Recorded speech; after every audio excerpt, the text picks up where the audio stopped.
rose oil. Helps me connect. Brings my vibration up.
Grand Rising, Serafina.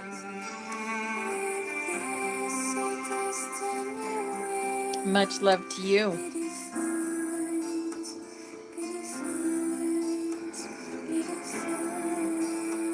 Well, things are certainly getting crazy out there, aren't they? I need to hear what you guys feel about the things that are happening about all the UAPs showing themselves. Is it real? Is it real or is it Memorex? Hello. I know, Christina. Right? Is it blue? Is this blue beam? Is this the big old thing they're going to fake the alien invasion and blah, blah, blah? Yeah? Yeah.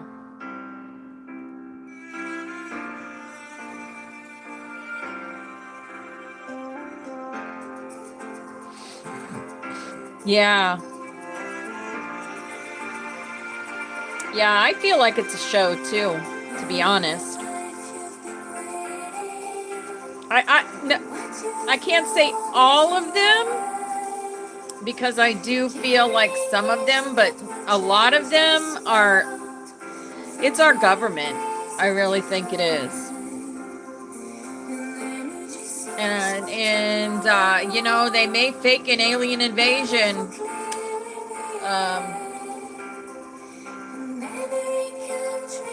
But how many people are going to fall for it, right?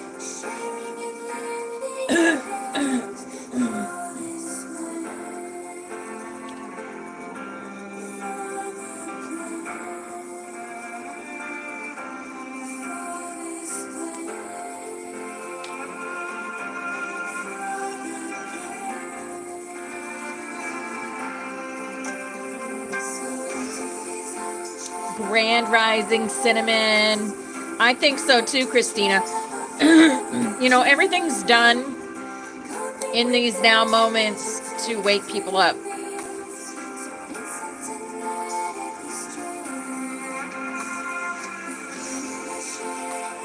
I mean, we can share as much truth as we want, but if people aren't tuned in, then they're not going to get it. But if it's happening all over the world, then they can't help but tune in, right? It's like thrown in their face. Even though I feel like a lot of stuff has already been thrown in their face. And they still didn't see. They're still blind to it.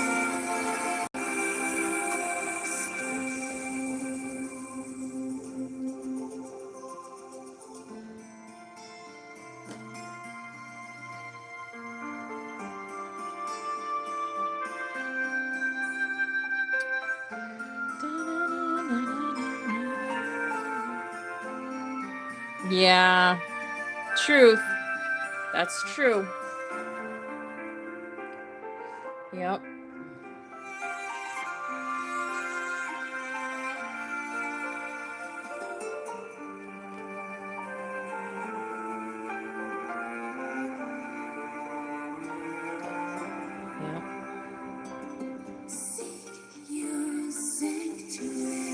Hello, Excalibur.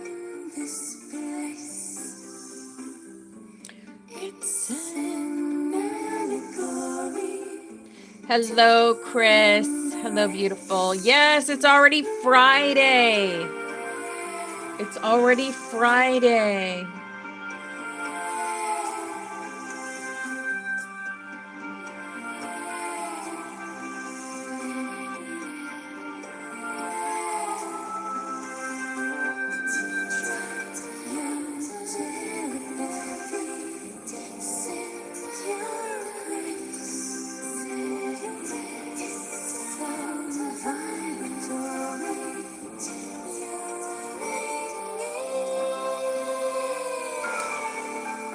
The Schumann's starting to rise a little bit. It's at 20. I'm still feeling really tired.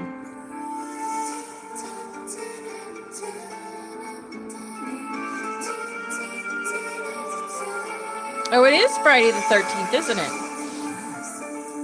Hey, Christine VX. Hello, hello.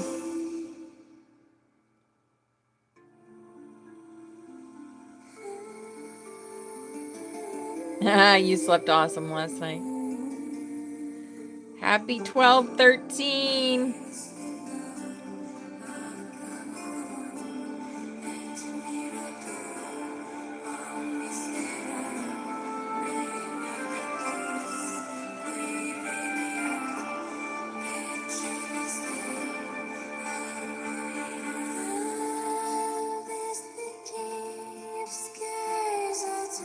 Hello, Christy. Me too, Christine.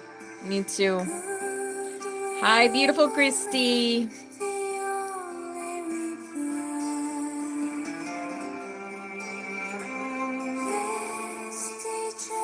Yeah, some aren't meant to wake up either, so.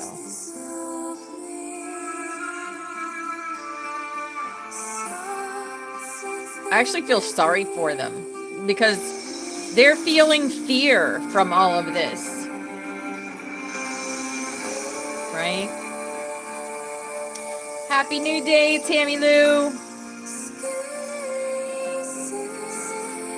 I was psychically attacked last night, passed out and everything. I'm feeling so much better today.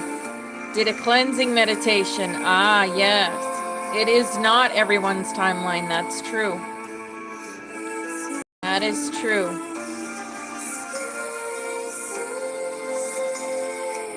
Yeah, this experience is not for everyone. Ascension is not for everyone. Not this lifetime, right? Everyone will eventually ascend. It's inevitable. It's an inevitability of every soul to ascend. But it's not an inevitability that it will be in this lifetime.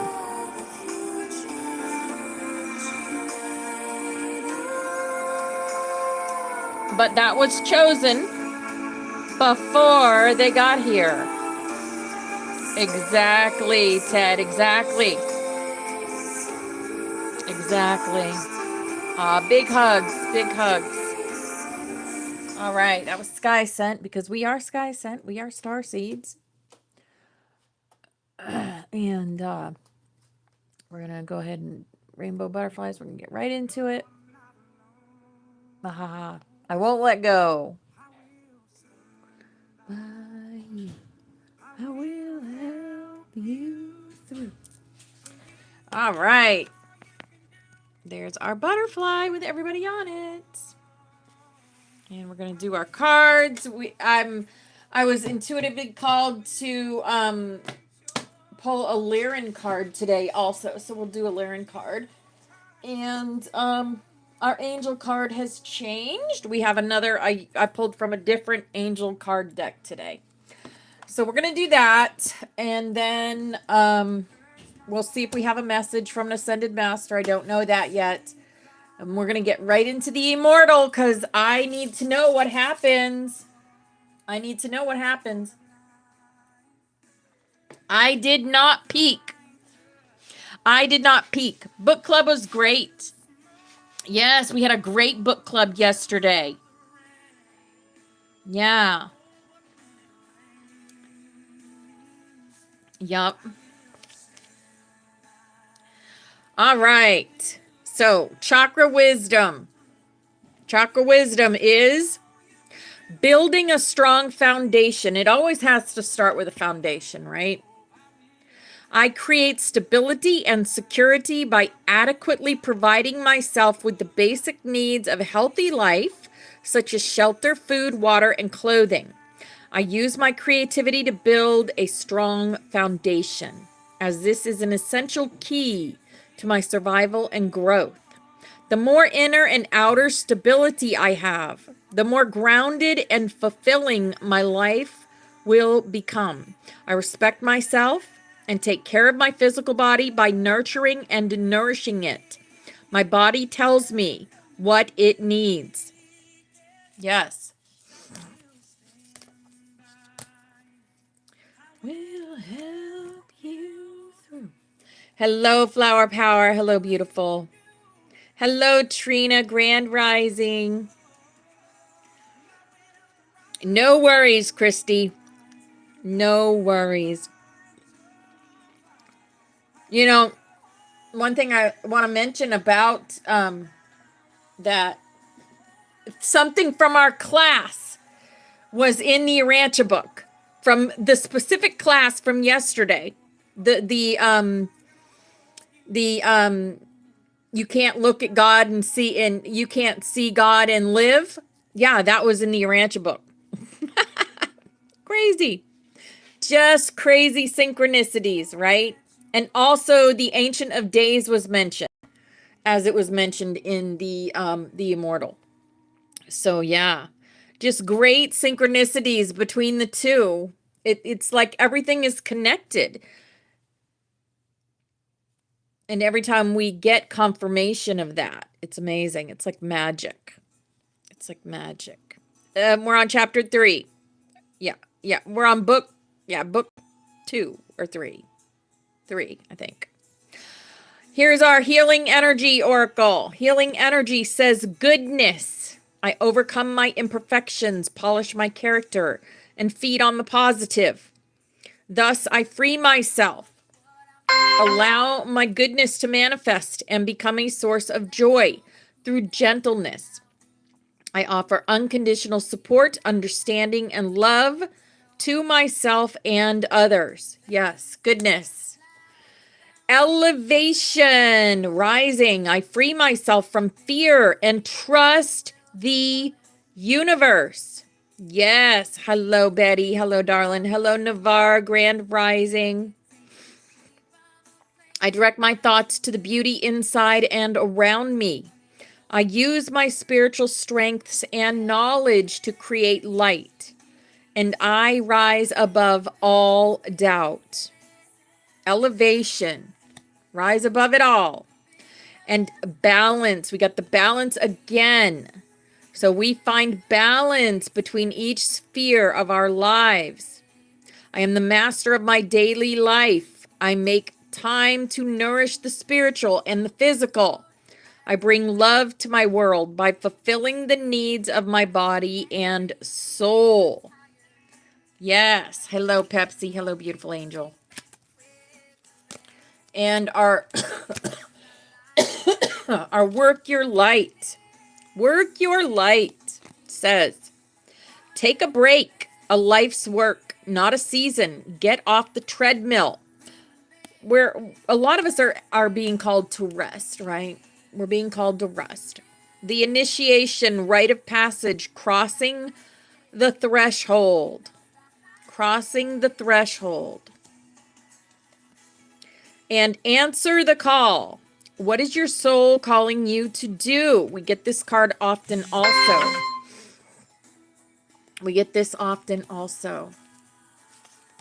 All right, our rose cards. Rose Oracle says the crowning, initiation.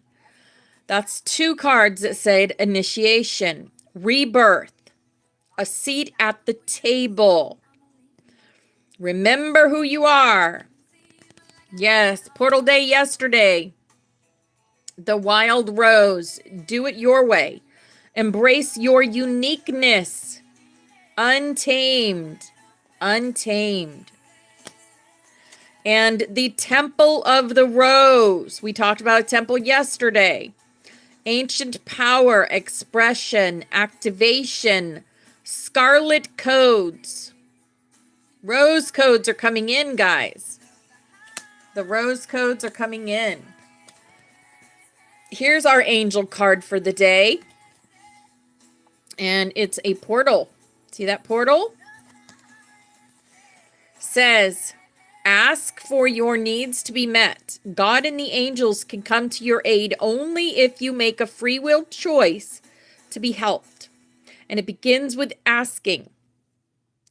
This is like a given in here and everywhere. It doesn't matter how you ask God for help, but only that you do so. The same holds true with clearly asking other people to assist you.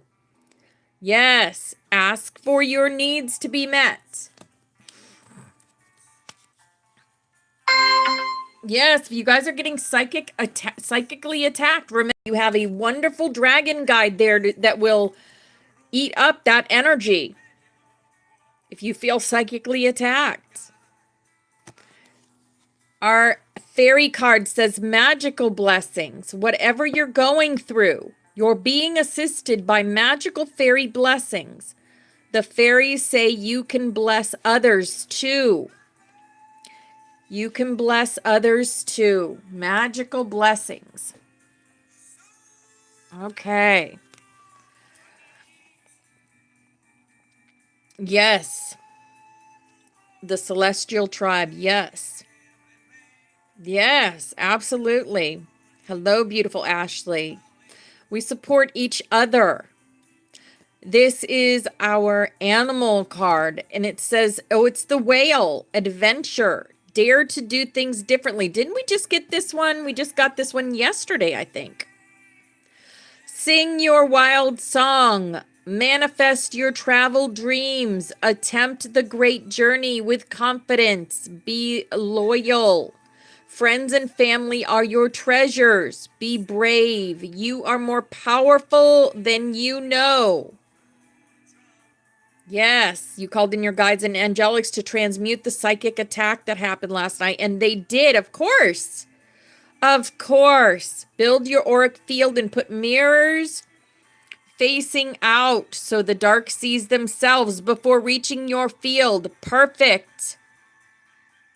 Yaya, hello, beautiful. Hello, Victoria. Hello, welcome in, beautiful angels. You are more powerful than you know. Yes. All right, here's our awakened dreamer.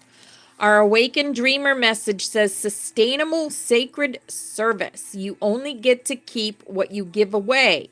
So seek to share every day. Rejoice when you find someone to give your time, money, wisdom, or attention to. Give from the overflow of your bounty and notice how you're replenished even before the act is completed. Yes. When you give, you get back. It's a universal law. It's a universal law. All right, here is our rainbow, our butterfly today, and it's definitely a rainbow. I give myself permission to switch off my mind and have some fun. Have fun with this life we have. It's not very long. All right, the Lyran Oracle card. This is the one I intuitively pulled today. Parallel Earth. There it is. There it is. It's coming in. Time of peace, relaxation. All is well. All is well. That's our message. Parallel Earth. Let's see what it says.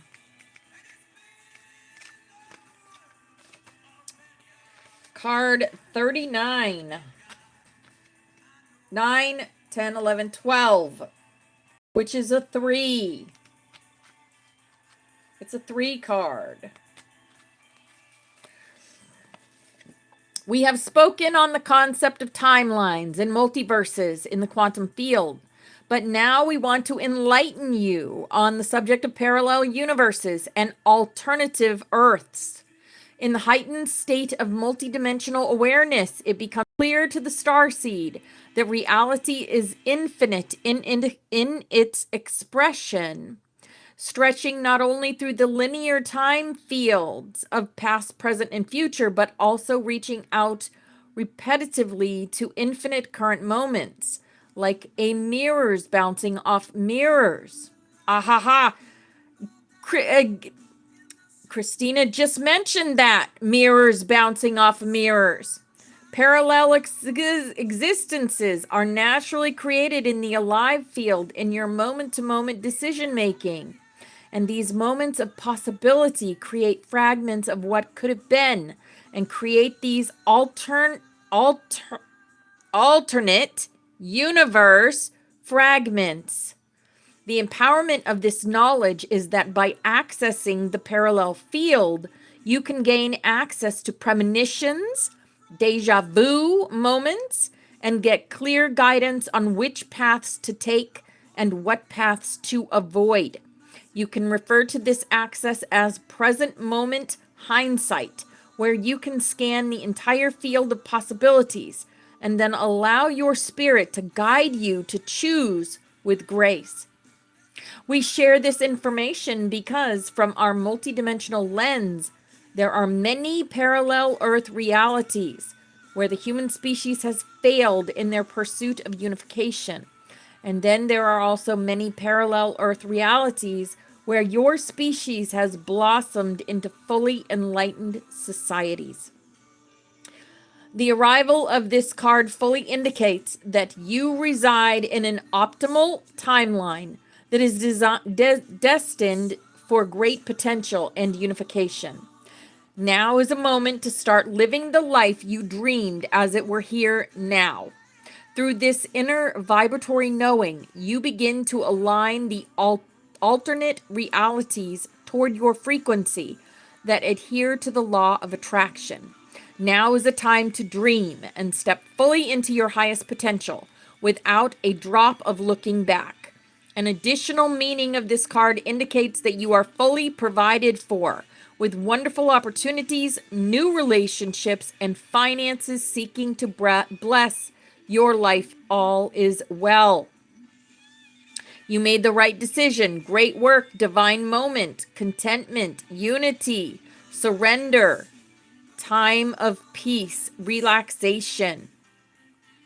Beautiful. Wow, what a message. Perfect message. We are bringing in the new earth. Mirrors, right? Mirrors. Parallel earth. Exactly. If we live like we're waiting, we're going to get more waiting. We're being put in the waiting room. Let's get out of the waiting room. Let's jump. It's time to jump. Okay. And our ascended master is the Holy Spirit. The Holy Spirit. Expect miracles. Remember that only love is real. Miracles will occur naturally. Spirit has your back. The magic's in our hands, guys. The magic's in our hands. We are the Holy Grails, the angels here on earth, and Holy Spirit is with us. Yes, beautiful. I love that. The Holy Spirit. There we go. All right, we're going to get right into the Immortal today.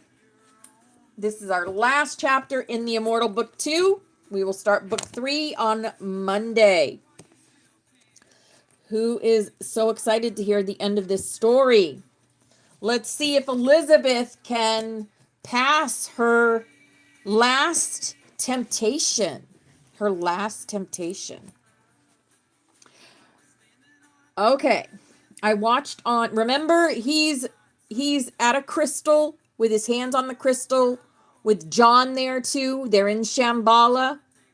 They're seeing what's going on. So he's watching Elizabeth pass the test or not pass the test, right? Hello, Lynette. Much love, darling. I watched on in silence as Elizabeth responded to Philo. I know who you are, she said to Philo. In a past life, you were Brother Philippi. You were the one responsible for ordering me to torture and kill the knights of the temple. You caused a greater evil to come upon me than the knights. I have had to bear the cross of this inner guilt and this dis-ease. Why should I trust anything you say now? Philo sat down on the couch and softly said, You should trust me now for the same reason you trusted me then.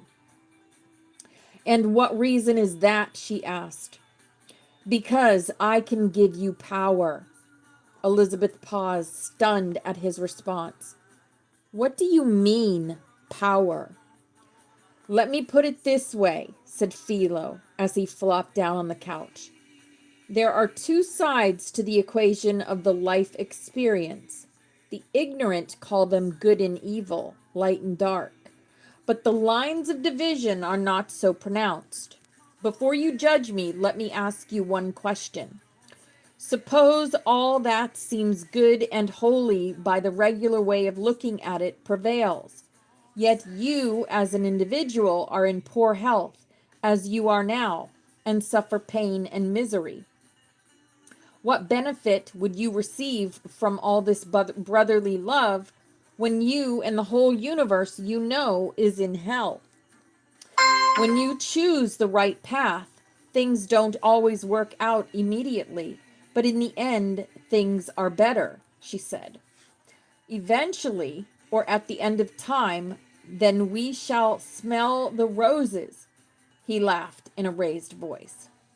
The stupid brotherhood that has the nerve to call themselves good always preach to you that good things will happen in some far future that never comes. Well, we are in the future now. During the past ages, your husband, John, and others have suffered enormously, and still that elusive good they seek eludes them, and still they are doomed to suffer more. And now look at you. What about me? Elizabeth asked defensively. You were always in vibrant health until you followed your husband, because you rescued him in that past life and switched over to his side. You have brought upon you untold misery. If you would not have switched sides, you would have never had any disease at all. You're lying, she shouted. Philo threw his head back and laughed. I'm living proof that I'm not lying. Look at me. I'm vital and healthy and haven't suffered more than a cold in several lifetimes. I have done much more of what the world calls evil than you have ever thought of. So why are you in that wheelchair when I can run on the beaches of sunny California with the wind in my hair? He seemed to enjoy rubbing this in. I'm not sure, Elizabeth replied weakly. It just isn't fair, is it? He said with such a smirk that I wished I could punch him in the nose. I was starting to get restless listening to this, but felt that I must tune into the general drift of the conversation before I could be of any use. Maybe it is fair. I deserve what has happened to me because of the pain I inflicted upon those nights, she said after some thought. That's a very stupid statement, he said authoritatively. You know, in the end, there are two groups of people. The first is the so-called Brotherhood of Light, who seek some spiritual world, an essence that does not even exist. In seeking after this illusion, they suffer life after life and eventually wind up completely dominated by us. And who is us? We are the second group. Some call us the Dark Brotherhood. We call ourselves the Guardians. We are neither dark nor light. We just are. We are the great I Ams who have the destiny to rule the earth. Like I say, at the end of evolution, there are two groups, the smart people and the stupid ones. Fortunately, I am with the smart side. I wouldn't say you're smart. After all, good always triumphs over evil. Where will you be then? That's just an old wives' tale, he said. That is a statement you hear all the time, but rarely see. Hello, Teresa. Hi, darling. For one thing, good and evil are in the eye of the beholder. That which prevails is always what is eventually called good. Do you think Hitler would be called evil today if he had won the war? Of course not. If he had won, Churchill and Roosevelt would be the villains of history for provoking a war and costing millions of German lives. Philo leaned forward. Now, let me give you this important piece of enlightenment, Miss Goody Two Shoes. In the end, those who prevail are the ones with the most power. Have you ever raised chickens? My father did when I was a girl. The roosters in the hen house are a good example of what I am saying, he said. If you have 12 roosters amidst several hundred hens, you will see they all desire to be the top guy, and they regularly fight for that privilege. Now, among those 12 roosters, there will be several that will be fairly kind and gentle. But then there are always others who are ruthless and aggressive. Now, which ones do you think will wind up ruling the roost? I suppose you are going to say it's the ruthless ones. If you raise chickens, then you know it's true, he said. It's not only survival of the fittest, but the fittest and most powerful have a much higher quality of life. Which would you rather be? The mild-mannered, loving rooster who is the last to eat and rarely gets a hen, or the aggressive, powerful one that rules the roost and has everything his own way? But you can never have everything your own way. If you did, you would trample on the rights of others. Philo rolled his eyes. The rights of others have nothing to do with it, he said in a loud voice. There is only one right in this universe, and that is your right, and duly to take care of yourself and attain the greatest power possible. This is the only means necessary to get the highest quality of life possible for all who are capable of accepting it. If every person takes care of his own interest, then the world takes care of itself. So you're saying that might makes right? Might is right, he said. Let me tell you the secret guiding principle of the Guardians. And what is that? Asked Elizabeth, crossing her arms. The secret is this. The universe is you, and what you perceive. That is all there is, or ever will be. This is the principle we live by. And how do you live by such a principle? Let me give you an example. Let us say that you had a chance to save every living person in Australia by the sacrifice of your life. Yet in your universe, it is as if Australia does not exist. You do not know anyone from there. You receive no money from them. Why, you do not even drink Australian beer. If Australia were blown off the map, it would make absolutely no difference to the quality of your life or happiness. Everything would continue to go on as it is. In such a circumstance, do you think it would be a good thing to give your life for them? If I had the courage, it would be a good thing. Millions of lives are worth much more than mine is. That's what your goody brothers want you to believe, he said. All these stupid beliefs just give them more control over your life so they can extract more sacrifice from you. The reality of the Guardians is this. If Australia has no direct benefit to your life, then it does not even exist in your universe, and it is not in your self-interest to save it. You would only seek to save it if there was a benefit to you. But we are all interconnected. Therefore, it is in our best interest to save them, said Elizabeth. I was proud of her for standing up for what was right. Wrong, he shouted, as he stood up and then paced back and forth a few times. This is where the great division comes between the Guardians and the stupid ones. They think we are connected and seek some irrational benefit from that connection. We know that each is his own universe. We are that we are, and I am that I am. We are not becoming anything more than we already are. We just are, and the intelligent ones make the best of it by making their universe a pleasant one. At first, this concept is a harsh reality to accept because you sometimes have to seem uncaring to live by this principle, like torturing the knights, for example. To make my universe better, I had to get some important information from the knights. To enhance my quality of life, I had to learn to ignore their cries of anguish. But do you know what the funny thing is? What? She asked with some disgust on her face. I found that when I did the right thing for my universe, I actually enjoyed the necessary pain I inflicted. I can now remember that time, said Elizabeth. I was one of the ones who inflicted pain for you, but I was not doing it for myself. I thought I was doing it to help God and the Pope. I never received any enjoyment from the pain I caused. It hurts me to think about it even now, she said, shaking her head at the memory. And do you know why that memory hurts you but not me? He asked. Why? Because I have accepted who I am and you have not. My decision to put the universe I am in above the universe of all others puts an end to all inner conflict.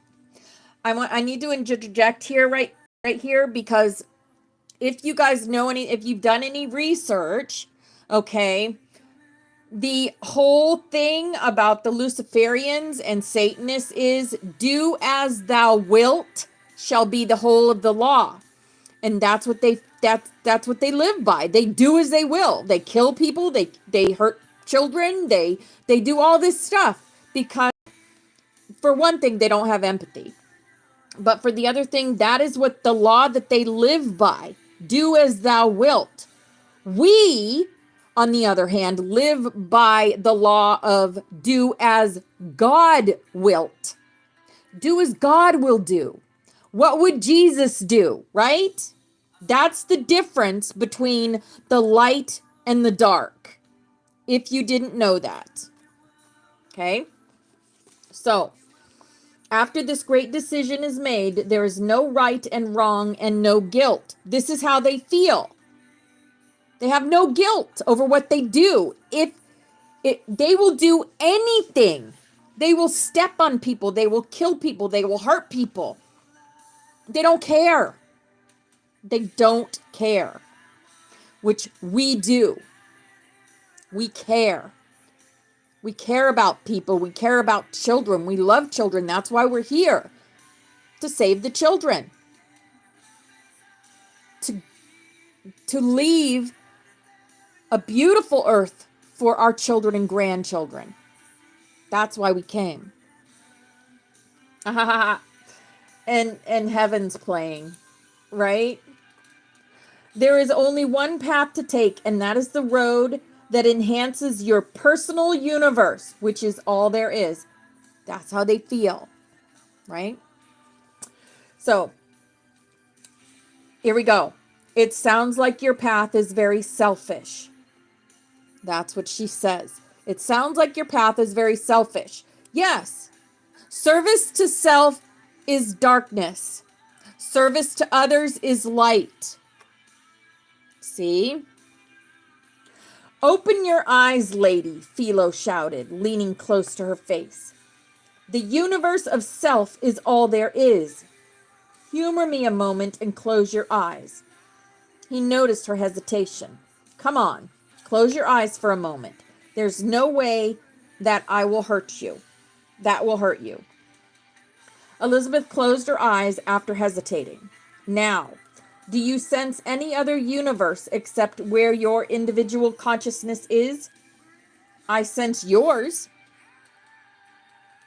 You only hear my voice. You don't share my consciousness. Think about it as you sit there with your eyes closed. The other consciousness out there may or may not exist. It doesn't matter. Within your universe, you are all there is. And if a thing does not provide some enhancement to your pleasure or quality of consciousness, you are under no obligation to pursue it. Elizabeth opened her eyes and said, so if I get no direct benefit, I should go ahead and let the whole continent of Australia be destroyed? That's an extreme example, but think of it. If Australia sinks into the sea and you knew nothing about it, or it has no effect on you, it is as if nothing has happened. Consider this. Even as we speak, somewhere in the universe, a star system has gone supernova, and billions of lives have been forever destroyed. But do we feel bad for those inhabitants? No. They have no effect on our consciousness. So we just continue to live the best we can in the universe of our creation. Forget about the idea that you get some arcane benefit out of sacrificing yourself for the benefit of others, when there is no way they can benefit you. If you can see, feel, and use the benefit, there is none. If there is none, then why do it? If this seems selfish, you are right, it is. But in the end, selfishness is the only motivation that can make a better life for you. Nothing else counts.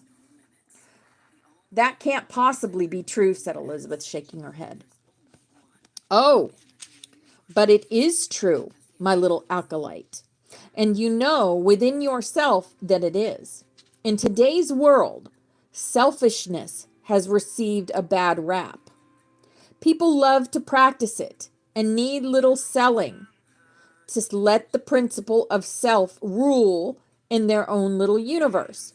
But they like to pretend they are something that they are not. The masses pretend that they care about others, whether they benefit or not. For this reason, the disciples of the Guardians preach the standard messages of love and helpfulness, which the general populace like to hear, to assuage their ignorant sense of guilt. We teach them what they want to hear, but give them what they really want. Then after a long period of hypocrisy, there are a few who wake up to what is. And what is? There is only one thing that is, and that is self. When this realization comes to you, the decision to pursue the one path is then easy. Once the decision is made, you do what you have to do to move ahead. Everything is simple. No moral judgments are then necessary. The path is simple self-interest. All future decisions are reduced to one easy equation. Do the thing that benefits you. Okay? So this is the philosophy you live by. She asked, so this is the philosophy you live by? Absolutely. And in that lifetime when I was Brother Philippi, your teacher, you came very close to embracing the one path. Unfortunately, your current ignorant husband interfered with my plans for you and delayed your entry into the brotherhood. So what difference does it make to you if I come into the brotherhood or not? It doesn't affect your universe. Philo grinned widely. Oh, but it does, my sweet Scarlet. It really does. At this point, I was just captivated by the conversation. I felt I was privileged to hear an actual dark brother explaining the true workings of their order of things. Guys, if you have any questions about this, write them down, okay? Because as I'm reading, I can't see what's being said. I want you to just think of the words that were just said too, and apply them. Apply them to what you're seeing going on in Hollywood, right? He said, they tell everyone what they want to hear until they're trapped. And then they figure, what the hell? I've already gone this far. I might as well take it all the way, right? Give me those material goods. Make me younger looking. It's okay. And I can't really do anything about, the children to get the way I want to get because I am a selfish person. Exactly. It isn't just Hollywood. It's other things too, right? Right? So he basically told us what they do. They make it seem good and full of love to reel you in, and then they switch. They switch it off. See what that is? They are master manipulators. Master manipulators. Okay. So, Joseph's just watching this. Him and John are watching this. And he tells her, she asks him, so what difference does it make in your universe as to whether I join your cult or whatever it is? Elizabeth continued. Good probing on your part.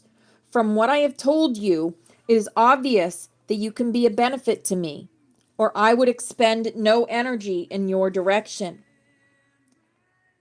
Wow, he's going to get into why they need to control souls, why they need to turn souls. Yes, this is interesting to me because I've always wondered this question. Here is the way it is.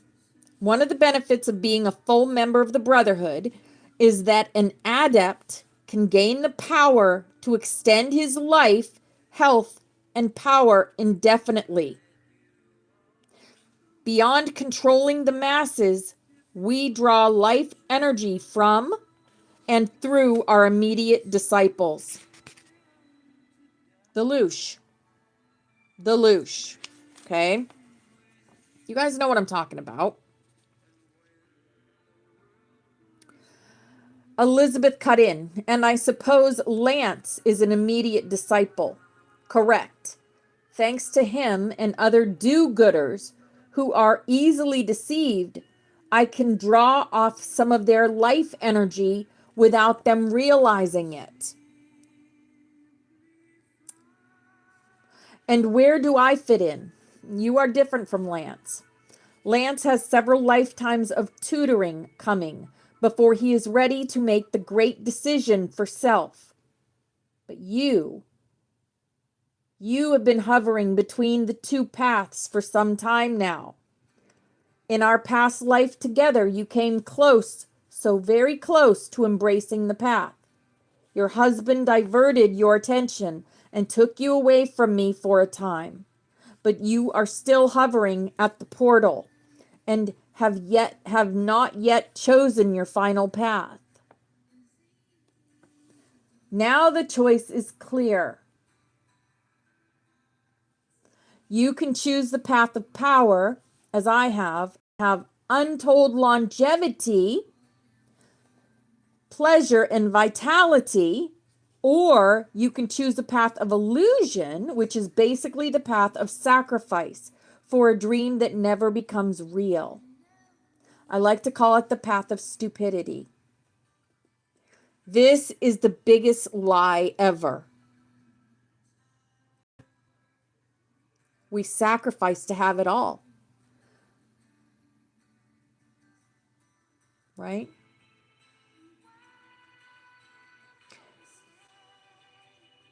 Oh, I had another thought come in too. Untold longevity. Yeah. That's where the clones come in, guys. This technology has been a thing for many, many years. And the consciousness is switched into these clone bodies. The consciousness is the same. That's why they sing the same. They have the same personalities. But this is why they do this. Service to self. They want to be young forever. This is what they promise them. Okay? Oh, wow. Okay.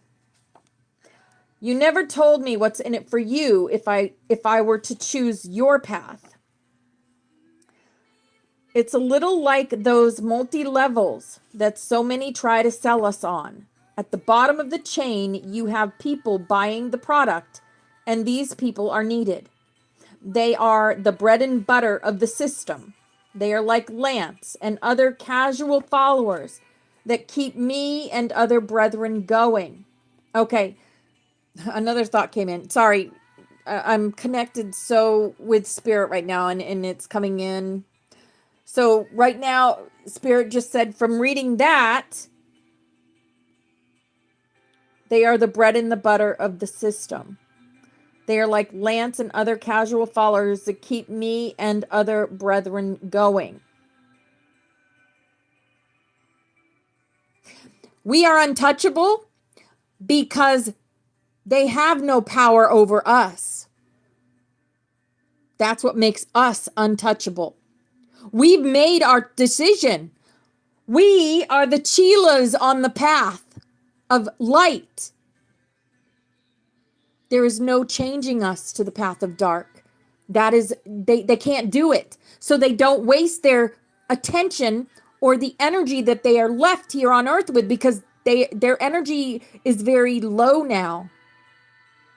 They don't have the influence anymore.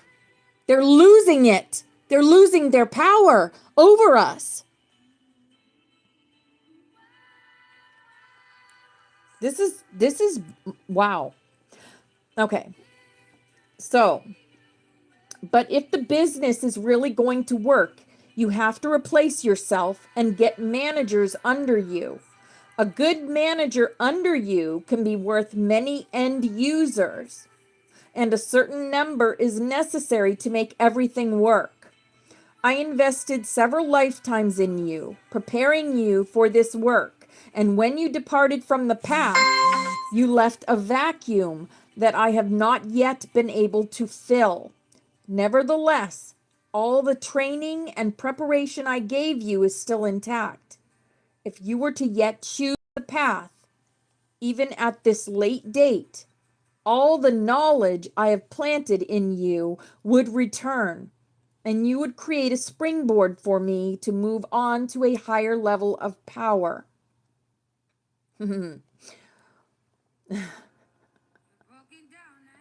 Wow. How many of you have gotten the Illuminati emails, right? Oh, we'll pay you $30,000 a month. You know what I did to those emails? Yeah, I blocked them. I blocked them. We are untouchable because we can't be bought. See? Philo's words made me uneasy. This guy is a real life vampire of some kind, I said to John. That he is, John agreed. An energy vampire. The stories and legends that have been passed down through the ages are distortions of the real thing. The Dark Brothers do not drink blood, but they do steal life force, of which the blood is a symbol. But they do. They do. It's called adrenochrome. So they do. Now you must concentrate on your wife. Prepare to be the opposite of the vampire, and send Elizabeth your soul energy and help her through this crisis. Tune into the situation and you will know when to act. I tried to follow John's advice. It was difficult, for I did not feel like remaining still. The thing is, guys, we don't need their money because we have Source. We trust in Source to provide us with everything we could ever want or need. right? I do anyway. I know I can have anything I want, right? It would have been a lot easier if I could have just been there and thrown Philo out of the house. But I had to acquiesce and continue to listen. After a pause, Elizabeth said, "So I can be of use to you? That's all well and good, but you must be out of your mind if you think I would join your brotherhood just so you can aspire to a greater station of some kind. I think no such thing, my dear. If you would be willing to join with us to help put me above helping yourself, it would only illustrate that you are not ready. I expect you to walk the path because of selfishness, just as did all the brothers before you. Once you are definitely on this path, we can predict your usefulness with a high degree of accuracy. I'm sorry to disappoint you, but I see no reason to join you, even if I was the most selfish person on earth.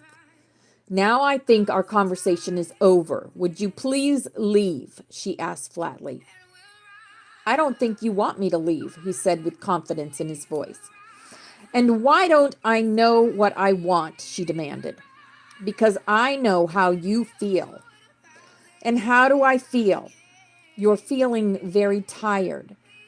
You are so tired and depleted of energy that you feel like you may die. We all have to die sometime. But you're not ready to die, are you? You have hope and dreams you haven't even shared with your husband. It crushed you to be incapacitated and useless to God and man. It feels terrible, doesn't it?" "Of course it feels bad, but my husband will help me, and I will soon be healed again." "You think this John will help you, don't you?" "It's possible. He's just playing with you," he laughed. "That's what the stupid ones do." "Oh, excuse me, I mean the brothers of light. I don't want to be rude here. These light-headed ones dream and dream and dream and never deliver the goods. That's one real basic difference between us. We really deliver the goods, and they don't. By the way, the only reason you got sick again is because of your husband's negativity. That's why the dagger returned to you. And if I may say so, it is planted more firmly than before, and it is quickly killing you. You've just played with my imagination. I will ignore it, and it will soon go away. Then I will be well again," Elizabeth said firmly. "You are indeed misled." He grabbed a mirror from the coffee table and walked to her side and held it up. "Here, take a look." Mirrors, guys, more mirrors. Ah ha ha. Isn't this crazy? She put her hands to her eyes. "Just go away." "I said take a look," he demanded in a loud voice. "I don't have to look. The dagger is not real." "If it is not real, then why are you afraid? Now take a look." Elizabeth slowly pulled her hands down from her eyes and quickly glanced in the mirror. She screamed. "Look again," Philo shouted, grabbing her hair, forcing her eyes toward the mirror. "If you want the damn thing removed, you have to be aware of the problem. Now take a good look." I felt tremendous empathy for Elizabeth as I saw that she could not resist taking another look. She was visibly shaken as she said, "The dagger, it's larger than it was before." "Of course it is. And even as we speak, it is getting larger and deeper. I'm sure you feel even weaker now than you did even 5 minutes ago, like your life is fleeting away from you, and there is nothing you can do about it." "What are you trying to do to me?" she cried, pushing the mirror away. "Do you get some warped pleasure out of destroying me?" "I am here to help you and remove the dagger that your misled husband put there." Christina. I love you. I love that you guys, this fiery one is coming out, right? We all have a fiery one inside of us. I don't believe you, she screamed. Do you believe you're dying then? He said. And what if I am? What can you do about it? I can give you your life back. Here, let me grab the dagger and pull it out for you. Just go, please, she pleaded. You don't really want me to go, do you? I know you want me to take it out and make everything better. No, no, I don't want anything to do with you. Yes, you do. After saying that, he forcibly grabbed her neck with one hand and seemed to pull the dagger out with the other. There, he said. Now you will feel your strength return to you. You're just playing with my feelings. Now leave or I will call the police. Why don't you see if you can get out of the chair and walk to the phone? I wouldn't give you the satisfaction even if I could. You will give me the satisfaction, he said. He then shoved her wheelchair over, and Elizabeth toppled to the floor. On seeing this, I had difficulty remaining still enough to stay focused through the crystal, but I reluctantly gave in to my limitation and continued to watch. But then I found myself surprised to see Elizabeth rise up and give Philo a hefty shove. Now get out of here, she shouted. Look at you, said Philo. You're standing. Elizabeth did not seem to realize what she did until that moment and said, Yes, I suppose I am standing, aren't I? You certainly are. Now, why don't you see if you can take a few steps? She seemed to forget about her anger at Philo as she managed to take a couple of shaky steps. You must have done something right, she said. I do feel strength coming back. Walk around some more. You'll feel stronger by the moment.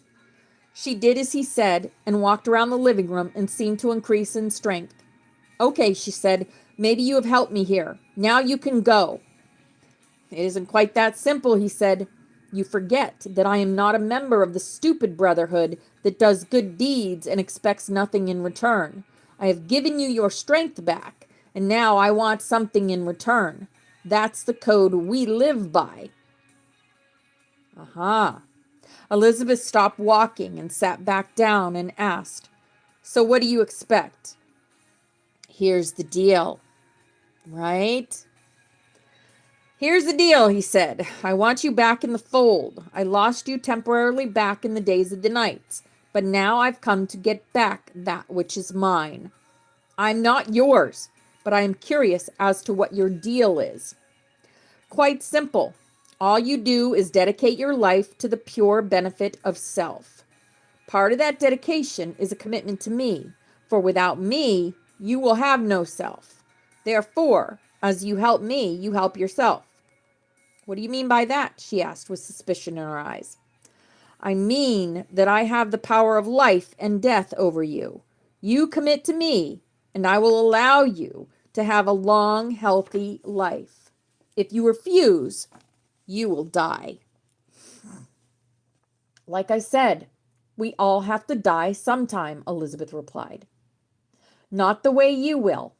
If you do not make a commitment, I will allow the dagger to return, and within hours you will turn into a living vegetable. You will probably linger on in a painful, immobile state for several months before you die. Even if you do your worst, Joseph will be able to help me. He is getting information right now that may heal me. You don't sound very confident. I have faith in my husband. He laughed in a surly way. I don't know why. You might have felt a little better a couple of times, but your disease always came back. That's because the so-called light brothers live in a dream world. Things will always get better tomorrow, but today you're sick, poor, and sacrificing. It never ends. This is why the path of the guardians is so much better. With us, you get instant results. You are healed now, and you can stay well. You can not only live a long, successful, healthy life with our path, but the foundation has been laid to extend our lives for perhaps hundreds of years.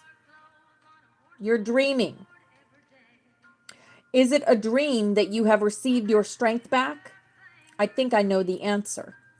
I will admit that it is possible you represent some type of superhuman power, and I may be selfish from time to time, but I don't think I could be purely selfish, and I don't want to be any dark side. Dark, light, they are nebulous terms. Whatever you want to call my choice, it is the side of common sense. If there is a side of light, this must be it, because I can certainly see with greater clarity of vision than the dreamers. I see immediate benefit and satisfaction. You overlook one more thing, she said. My husband would never go along with supporting you. I would lose him, and then I would feel like dying. It is you who are overlooking, my dear. Your sweet husband loves you dearly. If he really loves you, don't you think he would stand by you no matter what? Isn't that what normal people in love do? I believe that he will not only stay with you, but that he will eventually come over to our side. You don't know Joe, she said softly. Oh, but I do, Philo responded. Okay. I have dealt with him in more than one lifetime, and I have the advantage. I remember them, and he does not. I know his weaknesses better than he knows himself. And the plan of attack with him is simple. We don't spring this on him all at once, but we make it a gradual thing. If we do it right, you will not lose him, but we will have a great chance to bring him into the fold. If we succeed, his essence may very well add an extra 100 years to each of our lives. I don't understand. You don't have to understand. All you need to know is that we have a very great and real opportunity here, and if we pull it off, no one gets hurt. You get your health back for life. I get my disciple back, and Joseph gets to keep the love of his dreams. I call that win-win. Even if I wanted my health so badly that I was willing to be completely selfish, I don't think I could take the chance of losing Joseph. So are you saying you're refusing my offer? I guess that is what I'm saying. I'll just have to take my chances here. Now, will you please leave? I don't think so. And I don't think you're refusing me. Let me remind you, if you deny me this day, you will begin your march toward a horrible death. By the time you see your husband again, you will be a vegetable in torment. Now, neither one of us wants that to happen, do we? You're just trying to frighten me. Now go. Frighten you? You do not know what frighten is. Have you ever thought about what the true key to power is? I don't care. I'll tell you anyway, since we are having our little moment of truth here. The true key to power is fear. Ding, ding, ding. We knew that. Okay. Once a person understands how to use fear to control and manipulate people, then he can virtually get anything he wants out of them. But you failed with my husband and others. When he was a knight, he resisted the fear of death, and you had no power over him. At that instant, Philo slapped Elizabeth in the face with great force. And that is the last time you will challenge me. Do you hear me? The last time. Oh my God. He just slapped her. What the heck? I was so unsettled by this that I just about lost contact with the crystal. But John motioned to me. Getting upset will not help her. Just hang on and focus. And the moment of opportunity will come. But I can't wait any longer. I've got to do something. You will, trust me, John replied. But how will I know when and what to do, I asked. If she either vocally or in her heart cries out for help from God, then at that moment you can help her, and it will be given you what to do. But look how distracted she is. What if she does not think to ask God for help? Oh my goodness. Ask. There's that ask again. What if she does not think to ask God for help? John glanced downward and said, then we must let her go. Right? Let her go? Are you crazy? I will never let her go. Whatever a person's decision is, good or bad, we must not interfere as far as it affects his own life. If a person decides on the dark path, the best thing to do is withdraw. If you do not, he or she will drag you down with him. Then she must make the right decision, because I don't know if I could just let her go. I think I'd rather have a dagger in my back, I said with a lump in my throat. I know how you feel, he said sadly. It would be difficult for you, but I have faith you will do the right thing no matter what happens here. Now, if you really want to help your wife, you must focus on the situation at hand. I turned back to the scene and was amazed that we seemed to have that interchange of conversation with little or no time passing. It was a little like watching a recorded movie, freezing the tape and then resuming.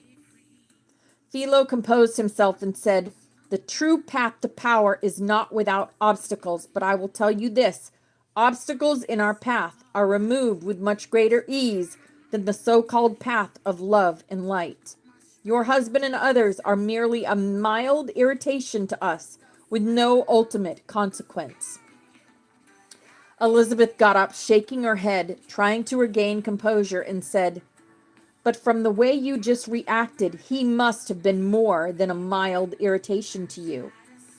Philo's face turned red with an inner rage that was dangerously surfacing, and he nearly shouted, all those who have opposed the guardians have had their day. The time has come when all will be forced into submission or die. The will of those who oppose us will be crushed under a mighty weight. Philo paused in composing himself and added, perhaps a little demonstration is in order here. It is your time to make a decision. All right, we're going to stop there. We'll read the rest after snaps. Oh my goodness. It's getting hot in here. Wow. Oh man, he would have had my fingers in his eyes. Oh my goodness. All right, here we go. It is snap time. This is our butterfly, and all y'all are on here, and we're here to empower ourselves. And also to create and heal, right? Send healing energy. Here is our past loved ones, always with us anytime we think of them. They are in our hearts and right beside us. And this is our room. This is the dragon energy, the priest, the pan, the joker. We are safe in here. The XOXO, the Ankh, the white rabbit, because yes, we go down the rabbit holes. This is a magical place, and we experience time travel in here. This is also our room, always looked after and watched over by our galactics and archangels and all our teams. This is who we are. We are the rainbow butterflies of the Hopi prophecy. We are the rainbow warriors, here to change the frequency of the planet. And this is our song, the song of the 144,000. We get our power from God. We get our love from God. And we thank you, Mother, Father, that you have revealed to us your protective universal light, that within this light is complete protection from all destructive forces, that the Holy Spirit of your presence permeates us in this light, and wherever we will the light to descend. We thank you, Mother, Father, that you fill us with your protective fires of love, that within this love is complete protection from all destructive thoughts and feelings, that the consciousness of Christ is lifted up in us in this love, and wherever we will the love to be inflamed. Here's a big old lucky hug for everyone in here creating and empowering yourselves. We thank you, Mother Father, that you are in us and we are in you, that through us your will is sent forth on wings of power, that your purpose is accomplished on earth as it is in heaven, and that through us your light and love and power is manifest to all the sons and daughters of mankind. We are the love, we are the light, we are the truth, we are. And divine love is working through us here and now to create the new earth. And this is our healing chain. And all these people have asked us to connect our energy with theirs so that they can heal themselves. So however you do that, with light language, with Reiki, with crystal healing, with prayer, I'm going to call in Archangel Raphael, have him connect his energy to all these beautiful people. And we are going to send them love, light, and healing energy now.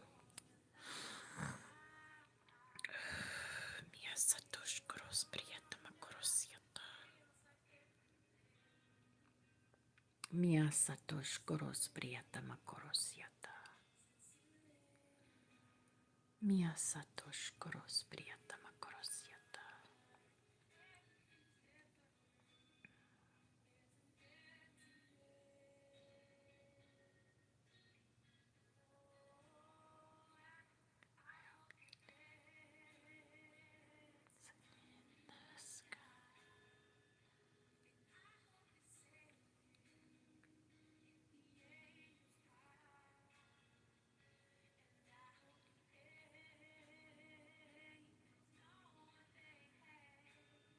All right, and so it is, and so it is.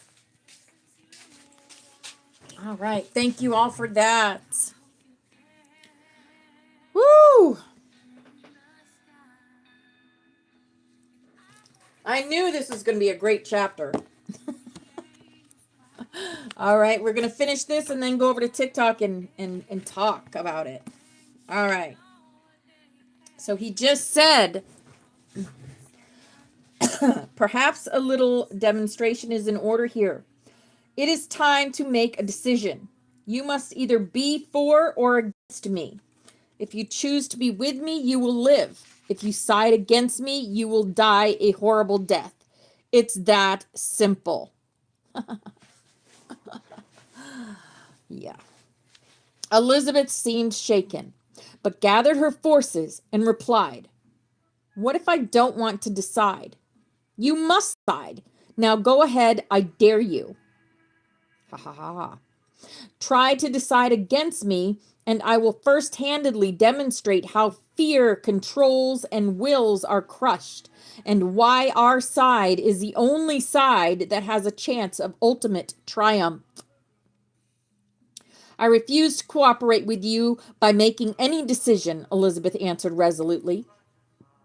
I felt proud of her for her courage. "Then let me put it to you this way. Any answer you give me that is not a yes is a no. Now, let me ask you one more time. Are you for or against me?" Elizabeth looked very strained, but managed to reply, "I refuse to give you any answer." She started walking toward the phone and said, "I'm calling the police." Philo ran over to the phone, grabbed it, and ripped it out of the... "It looks to me that you are giving me a no. I expected such for your first response, but this is good. It gives me an opportunity to demonstrate the true power of fear and terror." Oh my goodness. All right. He then forcibly grabbed Elizabeth, put his left arm around her, and applied heavy pressure to 2 points in her throat, just below the chin. As he applied the pressure, he whispered something to her as she drifted out of consciousness. "What has he done to my wife?" I exclaimed to John. "We have to do something here." He's applying a forcible hypnotic technique that is one of the favorites of the Dark Ones. Well, that's not fair then. If Elizabeth goes along with him because she is hypnotized, That shouldn't count against her. But hypnosis has its limitations, said John. It can amplify the power of our fears or desires, but its power cannot force a person to knowingly decide for or against something that is contrary to his internal principles. It is a universal law that the choice between the two paths cannot be forced. Circumstances may be forced upon us, as is now the case with Elizabeth, but the choice cannot be forced. Both sides of the brotherhood know this. It just looks to me as if Elizabeth is a victim of unfair circumstances, I said. As were you and I at one time, John replied. But on the bright side, if she passes this test, circumstances will be in her favor with her next choice. I hope so, I said as I looked on. I certainly hope so. For a moment, Elizabeth continued to lie motionless on the floor as Philo continued to whisper in her ear. He released the pressure, and she slowly regained consciousness. And what do you think of the little torture chamber I have prepared for you, my dear? Elizabeth let out a blood-curdling scream. Now, what is going on here? I demanded to John. Philo has created a very real illusion for Elizabeth, he said. You can see it by making a mental request through the crystal. I did so and began to see phantom images appear around Elizabeth. I saw that the poor woman thought she was in some ancient torture chamber stretched out on a rack. You poor thing, said Philo sarcastically. Despite all your efforts, you have not been able to rid yourself from all your guilt that was caused by your horrible past. That the trouble with these stupid, unselfish ones, their guilt brings them untold pain and suffering. I have a big advantage over you, my dear. I feel good about what I have done and have no guilt. Therefore, I have no punishment. He laughed in a way that made me cringe. Elizabeth looked around her in horror. Take me out of this torture chamber, please. Please, what a silly word. He turned the phantom wheel off the phantom rack, and Elizabeth screamed in pain. To my surprise and horror, her body seemed to respond as if it was on a real torture rack. Is that tight enough for you, or perhaps a little more pressure? He then turned the wheel again. She screamed again.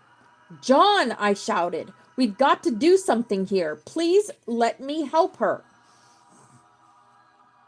The only way to help her is to be patient and wait for your window. She hasn't cried out, oh God, yet or anything. She hasn't said, God, please help me. What the heck? What the heck? Now, get a grip on yourself, as we'll lose contact completely and all will be lost, he replied impatiently. This was the most difficult event of my life. I felt I was in more torture than was Elizabeth. I couldn't let her die at the hands of this devil. Nevertheless, I tried my best to bide my time. Philo spoke again to Elizabeth. Before you torture anyone else in the future, you must be aware of one important thing. If you continue on the path of self and commit to it, you have nothing to worry about. The pain you inflicted cannot be used against you.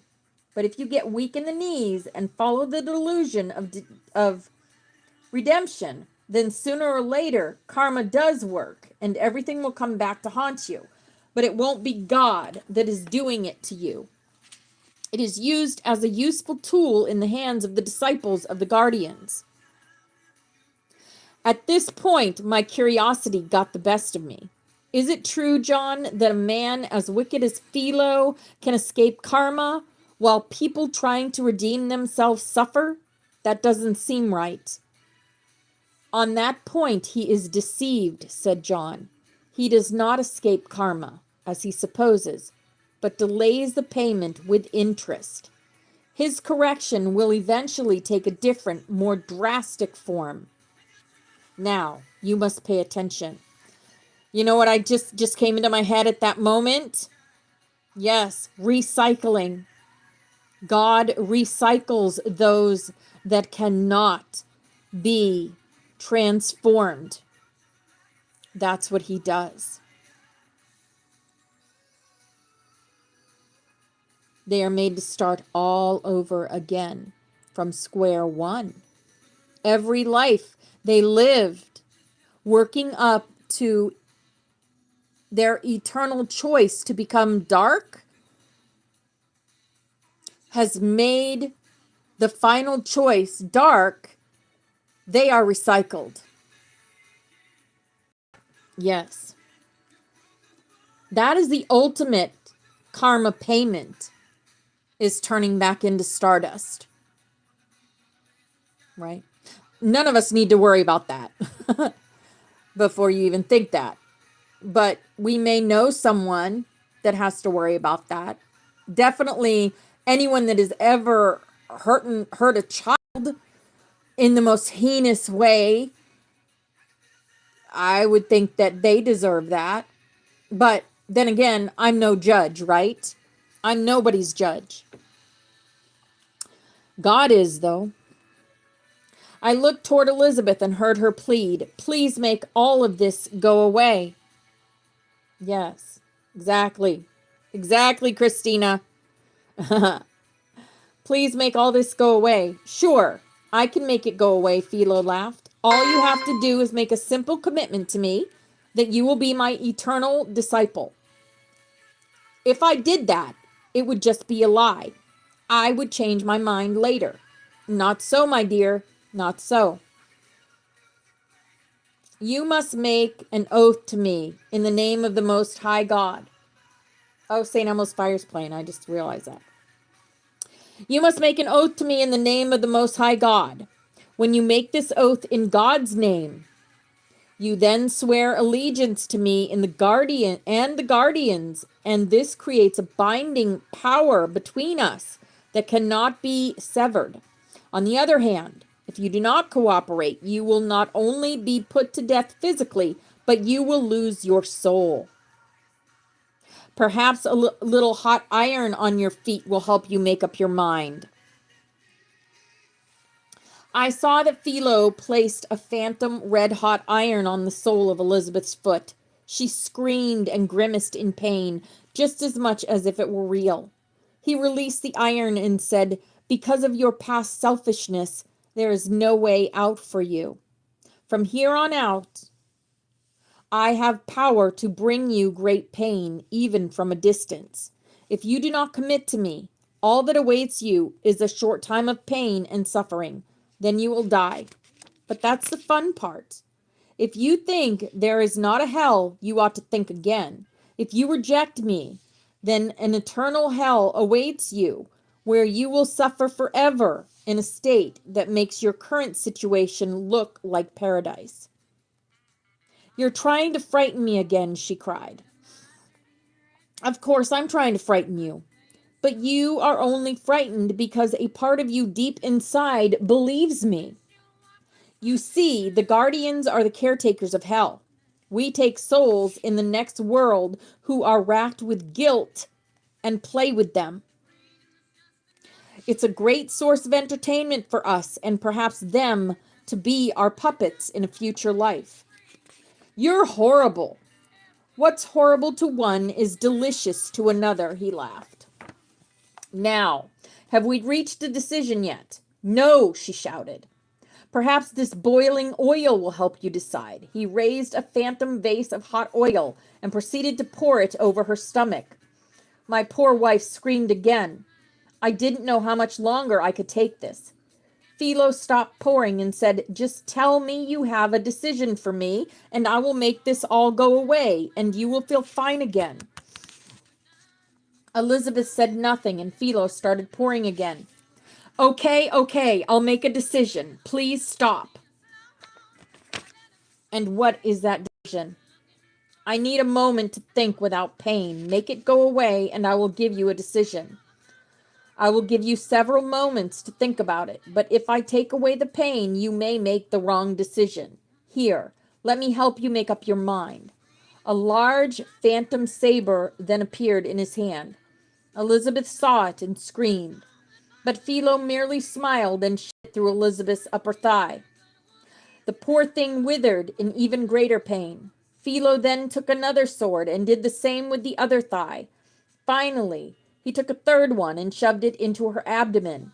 I think I felt more pain than she did as I forced myself to wait for the window John promised. "Are we nice and comfortable now?" he asked Elizabeth in a mocking tone. "Now you just take a couple of minutes to think about your little decision while I go in your kitchen and make me a sandwich. Oh, by the way, if your decision is no, I have another saber that I will shove into your heart. That will begin a long and painful death process for you." As he walked laughing toward the kitchen, she shouted toward him, "How can you do this to me?" "You'll find out soon enough. Now don't disturb me while I eat." He then went to the refrigerator and began making himself a sandwich. I somehow sensed the window of opportunity that John talked about was approaching, and I used all my energy to send Elizabeth comforting thoughts. I began to realize how drained I was because of my encounter with the Ancient of Days, and wasn't sure if my thoughts were of any use. As I paid full attention to Elizabeth, I did begin to sense her thoughts and feelings. I felt she was going through tremendous fear, pain, and stress, and that she was feeling that God himself had betrayed her and had let her out to dry, so to speak. "I feel the window is approaching," I said to John. "What should I do?" "Before you can help her, she must call out to God for help. The best thing you can do for now is to send her all the love you can." I tried to follow his advice. I thought it may help to amplify my feelings, to think back on our most loving and stimulating moments. As I did this, my feelings of love seemed amplified. I sensed it had something to do with the power of the crystal. It seemed to have some effect on her, as I sensed her thoughts drifting toward God, but not necessarily in a good way. "Why, God?" she said within herself. "Are you allowing this to happen to me? Haven't I suffered enough? Now there seems to be no way out. It looks like I may have to play along with him to save myself." "No," I tried to shout at her. "You can't go along with him in any way, or I will lose you forever." Elizabeth's thoughts seemed to still a moment, and I wondered if she registered my plea. Then I felt her thoughts again. "It seems like I must make a choice, but I'm damned if I do and damned if I don't. If I choose the dark side, I may get my health back, but I couldn't live with myself if I became like Philo. If I tell Philo no, then I will die a horrible death and may go to that hell he talked about. I don't want to make either choice," she exclaimed within herself. Then her thoughts continued. "According to the parable that John gave us, those who go to the true hell are those who cannot make a choice. I must make a choice because Philo said no choice would be the same as a no answer. The problem is that neither choice seems desirable." There was a silence for a moment that greatly disturbed me. I thought she had given up. Then I felt her thoughts again, thoughts that pierced me to the very soul. "Oh God, please tell me what to do. There has to be a way out. Please, please show me what to do." Aha, there she goes. There she goes. "This is the window," John shouted. "Tune into the crystal, and you will know what to project to her." I tuned in, and somehow the words I was supposed to send her formed in my mind, and I knew that I was to send them to her with all my power. I tried to gather the spiritual energy to convey the message, but contact with the crystal was a constant drain on me, and I couldn't hold on any longer and collapsed to the floor. "Oh no, now he's going to collapse. What the heck? Oh my gosh." John released himself from the crystal and came to my aid. "I was afraid of this," he said. "I thought you were too drained to do this, but we had to try." I forced myself up and staggered toward the crystal, but John held me back. "No," he shouted, "you are too weak. If you touch it again before you recover, you will die. It's better to die trying to help Elizabeth than to live with her as Philo's disciple." I headed toward the crystal again. "No," shouted John, pulling me back again. "Don't you understand? Even if we lose Elizabeth, it's important that you stay on and do the work you were born for. But don't you understand, I cried. I will be of no use to you or anyone else if I do not make every possible effort to save her. I started toward the crystal again, and just before I touched it, John tackled me with a decisive force that surprised me. To my amazement, I found myself in a life and death struggle with the man I admired most in all the world. But something within me, with even greater authority than John, told me I had to make every effort to save Elizabeth at any cost. I found that John was no weakling for his age, but I finally got a little leverage on him and shoved him backward. This gave me just the time I needed to lay my hands on the crystals again. At the moment of contact, I realized that John knew what he was talking about. It felt like a lightning bolt passed through me, and I had a strong feeling that certain death awaited me. Then the thought occurred to me that if I must die, then I will die trying. And at that moment, I drew strength within myself that I had never realized I had. And again, Elizabeth appeared before me. I sensed that she was waiting for an answer, and that I was supposed to give it to her. I had the message for her with crystal clarity in my mind. But even with superhuman will, I had no strength to deliver it, and felt my life beginning to leave me. At that instant, I saw John's face. He had a look of disappointment I will never forget. Not only did he look like he was losing his best friend, but he had the look of a person who was watching 50 years of labor go up in flames. The look of a person who was losing everything. I sensed that I had about 2 seconds of thinking time left in this world. And during that short eternity, I thought about how I was failing not only the love of my life, but also my best friend. I couldn't go this way. I just couldn't. I had time to release one sentence, and one sentence only. I shouted with all the energy I had left. "O Lord my God, give me strength." Suddenly, I felt a presence. At first, I thought it was some angel sent to escort me to the next world. But then I realized that I was still standing with both hands touching the crystals. Again, Elizabeth was clearly in view, and my strength seemed to return. I sensed the power of a great being to my right, and a glance revealed a vague outline of a human form. John's eyes widened as he quickly got up and also put his hands on the crystals and shouted, "Don't you see what's happened here?" He spoke reverently. "The Ancient of Days has come to assist us. He has given you the strength to continue. You must act now." Wow. Without hesitation, I turned into Elizabeth's thoughts. I realized that she had reached the limitation of her endurance and was about to give up on any answer from God. I immediately poured out with all my soul the words I knew she needed to hear. "He that will seek to save his life shall lose it, but he that will lose his life for my sake shall save it." Aha, yes. I repeated this over and over with all my strength, hoping beyond hope that it would help. Then I ended it with the saying we both loved: "There is nothing too good to be true." There is nothing too good to be true. Even with the help of the Ancient of Days, my power seemed to be limited, and I only had strength enough to observe and pray from that point on. Philo came back into the living room, where Elizabeth was lying on the floor.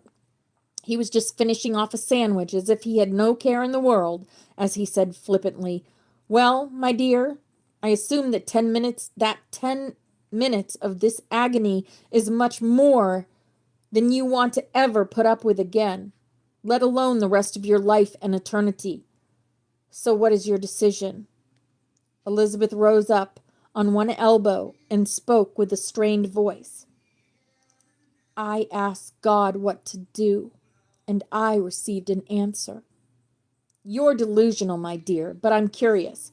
What is the answer?" The words of Jesus came into my mind.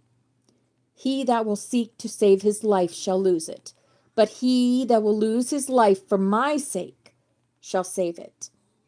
"That's the stupidest statement anyone has ever made," Philo shouted angrily. "The best thing to do with things that make no sense is to ignore them." "But it does make sense," she insisted. "It makes more sense right now than anything has ever made to me. And if I seek to save my life by going along with you, I will lose it. But if I am prepared to do the right thing, even at the cost of my life, only then will I have a chance to save it. And somehow I believe that Joseph will deliver me from whatever you can dish out." "So, what is your decision in plain English?" he demanded. "The answer is no. I will not go along with you in this life, in my next life, or any other life. Is that clear enough?" I am so proud of her right now. I am just so proud of her. Oh boy. I think he's kind of mad. I think he's getting mad here. Oh my goodness. He kicked over the coffee table with great force and shouted, "You poor, stupid, ignorant devil. You have no idea what you have just done. You have not only consigned yourself to unimaginable terror and suffering, but you have just made yourself my sworn enemy and the enemy of all guardians from henceforth and forever. You have delayed my next step forward, but you won't deny me my final pleasure of putting an end to you once and for all." Suddenly he produced another phantom sword of great length and instantly shoved it into her heart. "How much pain does this poor woman have to go through?" I thought within myself as I watched her scream with pain. "You are privileged, my dear, to be a recipient of my trademark, my lethal death blow. It's the perfect crime. No one will be able to prove that you did not die of natural causes." He then pulled out the other 3 swords from her thighs and stomach and made the illusion of the torture chamber disappear. "There," he said, "now you just have one good instrument of death as your final companion." "You can't leave me this way," she exclaimed. "Oh, does this mean you have second thoughts?" he asked. She paused a moment. I couldn't blame her for being tempted for an instant, but then she replied firmly, "I've made my decision. I will never desert or betray my husband, and I will never follow you or the Dark Brothers with you." "Well, you made your bed, now you must lie in it. This last saber will take all your strength from you in less than an hour. After that, you will be too far gone for anyone to save." Philo headed toward the front door. As he reached for the handle, he turned and said, "But not to worry. If no one removes the sword, your life will linger on for about 3 months. You will just be conscious enough to enjoy a slow death while I sap your remaining life energy. Now I must bid you adieu." As Philo opened the door and started to leave, Elizabeth called out to him. "Philo," she said. "Yes?" "There is nothing too good to be true." He stopped a moment, as if he was considering the phrase, and said, "Whatever." Then he closed the door and was gone. All my strength was gone. As Philo closed the door, I had to let go of the crystals. As I did, I felt the presence of the Ancient of Days depart. John came to me, offered his hand, and lifted me up. Instead of his usual calmness, he had great excitement in his voice. "Do you realize what just happened?" "Yes, I think I do. It seems that we have saved the soul of Elizabeth, and now I must go save her life." "Yes, that is true, but something even more important has happened. Don't you realize?" "I'm not sure." "The Ancient of Days was here and personally assisted you." "Is something unusual about that?" "I would assume he helps a lot of people." "Oh, he does, but not personally. He just about always works through others. That's what me and other members of the Brotherhood are for. This time, he made an exception and came to personally assist you." Do you know what that means? What does it mean? It means that the success of our mission is even more important than I realized. The Ancient of Days has a personal interest in you. And this means that we are going to see some great things happen in the days ahead. Wow. I've got goosebumps right now. As Heroes playing. Glory of Love. Oh my goodness. This may be the cycle of opportunity the brother has so long awaited, he said with great emotion in his eyes. That's great, I said, but meanwhile, I have less than an hour to get home, wherever it is from here, and save my wife. You've got to get me back there right away. I must say that I admire you for not even letting the Ancient of Days distract you from your goal. Maybe it's because you don't see the big picture the way I do. But whatever the case, my hat is off to you. Thanks, but I'm against a deadline here. You've got to send me back home. And once there, how do you plan on saving her? I had to admit I had not thought about that. I was just following my impulse to get back to her, thinking there had to be something I could do. I paused a moment and looked at John. You have to go with me. I know that you can restore her health again. The teacher does not do for the disciple what the disciple can do for himself, he said softly. All right. What do you say? This is a long chapter. What are you saying? That I should heal her? And it's 10:44, so we'll continue. Yes, that's exactly what I am saying. But I am not a miracle worker like you are. I don't know what to do. You don't? If I read you correctly, you have already restored her to health once before. What makes you think you can't do it again? But the last time I simply followed what I saw you do. I'm not sure what to do this time. All great works are done by people of good intent who merely learned what needed to be done and then had the courage to go ahead and do it, he said. So what am I supposed to do to heal her? You have to pull out the sword Philo left in her. But the sword is an imaginary one produced by hypnosis. That doesn't matter. By using mind control, Philo was able to insert a phantom sword that is just as deadly to her as a real one.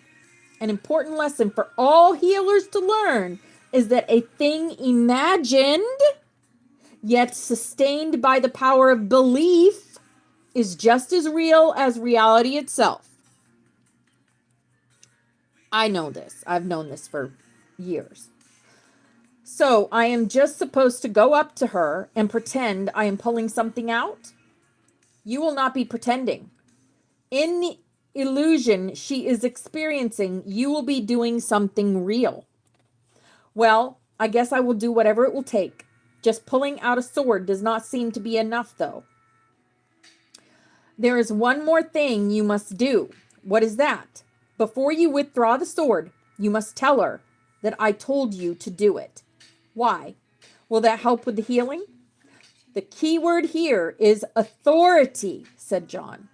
Many doctors are not particularly good healers, but if a patient trusts their authority, even a sugar pill can bring them great relief. Now that Philo is overcome, I am the greatest living authority in Elizabeth's mind. You must use this key to your advantage. I think I understand. Now, can you get me back home? Yes, it is about time for you to go. We must go back to the receiving room and return your robe. Then you can return home.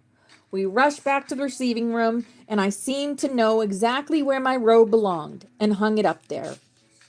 I wondered in my mind how long it had been since my last visit. For some reason, that was hidden from me. I also wondered how long it would be until I would return to this place, and also what other surprises were in store for me. Okay, what do we do now? I asked anxiously. Is there a Scotty here to beam me back?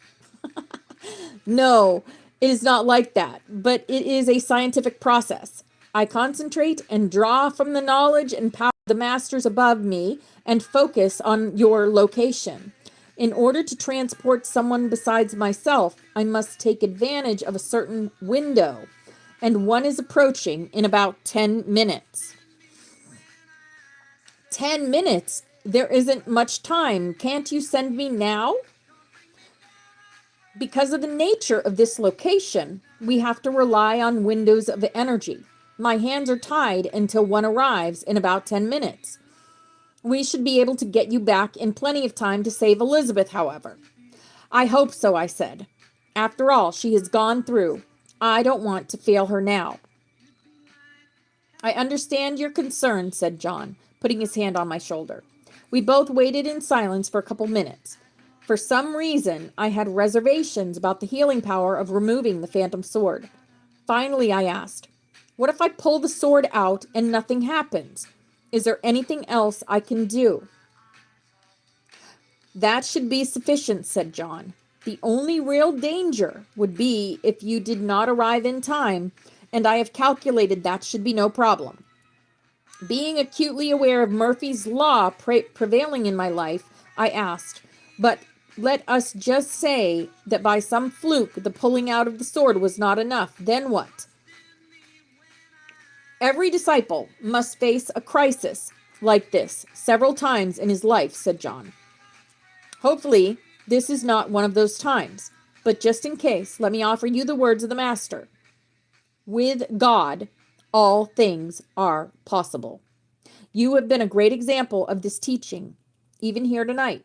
Even I thought you were in a situation where it was impossible to save Elizabeth, but you risked your life, put everything on the line, and called out to God for help.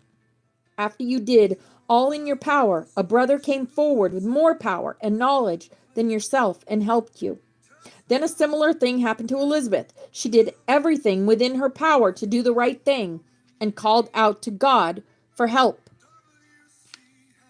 Exactly. Trina. Ding, ding, ding. Yes. At that point, you came forward and assisted her. Okay. That's true, but I'm certainly not God in the sense that anyone prays to me. Maybe not, but you are in touch with the one great universal spirit of God that connects all the workers of light. As you notice from our experience here, the assistance that God offers comes through lives such as ourselves, great and small. We are like the appendages of God, just as the Apostle Paul taught. Without the help of spiritual beings responding to the Spirit of God, most prayers would go unanswered. So, if do all I can do within my own power and still get in a jam, the final step is to ask God for help? Yes. And if you ask in faith and selflessness, a member of the Brotherhood will register the need and respond. Then there is one more thing you must do. And what is that, I asked. You must listen with the inner ear for the answer. This is perhaps the most overlooked step in the process. Eyes to see, ears to hear. There was another short period of painful silence. Finally, I said, you know, Philo made some compelling arguments for selfishness. I have to admit that somewhere in the universe, even at this moment, a star system is going nova, and billions of lives are destroyed as we speak. If we were to be concerned about all lives in the universe, it would be enough to drive us crazy. To follow the path of selfishness and love does not mean that you scatter your energy all over the universe. It does mean, however, that you seek to help others within your sphere of influence. Another star system is way out of your influence. But if all the brothers of light in all parts of the universe do their job, however small that may be, then eventually the spiritual hopes and dreams of all the lives in all parts of the universe will come true.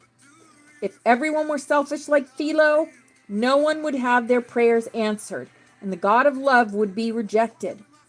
The universe of self must be expanded to the universe of all. The evolving soul is not alone in his consciousness, as the Dark Brothers suppose. As you continue to experience the joining of souls and learn this from experience, you will find a fullness of joy. Even at this moment of tension, I find myself enjoying your words, I said. How much longer? The window is now approaching, he said, looking up with eyes closed. Now, do not disturb my concentration, or you may wind up in California rather than Boise, Idaho. Yes, flower power. We just had that lesson, right? Okay, I said, let's go for it. Just don't beam me to San Francisco. Beaming is not the right word. Now be quiet and let me concentrate. It is safest to return you to the spot where we picked you up. Just be careful you don't get arrested. Arrested? Why would I get arrested? Then I looked down and remembered that my clothes were back in the car. Okay, I'll be careful. After a moment of silence, I felt that tingling feeling again, and the next instant I found myself about 10 feet away from my car. I quickly looked around. Fortunately, no one was in immediate sight. It was nighttime, so that helped. I ran over to my car and grabbed the door. To my horror, it was locked. I went around to the other side, and that was locked also. Either some do-gooder, thief, or heaven only knows who locked my doors for some reason that even John did not foresee. Then a thought came to my mind that bothered me almost as much as anything that Philo could have come up with. I had to somehow make it home through several miles of highly populated city streets in the nude, and in the process avoid being arrested before time ran out on my beloved wife. Yes, right? Ask God for help. He's freaking naked. I immediately took off running at top speed through the park and figured that the safest route would be to hit as many back alleys as possible. Maybe I could find a clothesline on the way and steal something to wear. The first 5 minutes seemed to go all right. I made it across the park and through several alleys. It wasn't like the movies, though, where the hero always finds some clothes after a moment or so in this situation.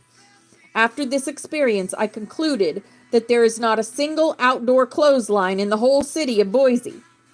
Then after about the third alley, I had to cross a major street and almost caused a wreck. This is funny.